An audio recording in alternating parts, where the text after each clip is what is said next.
Okay, I now have the wire pipe on.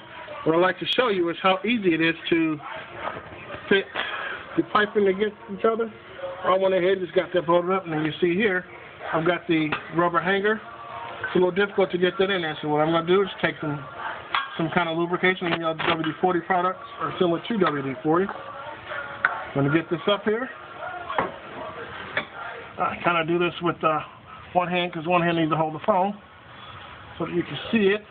Now I went ahead and sprayed it on the entry side of the seal. And we'll go ahead and get that mounted in there. Looks like I'm going to need my second hand, so I'm going to see you in a couple of seconds.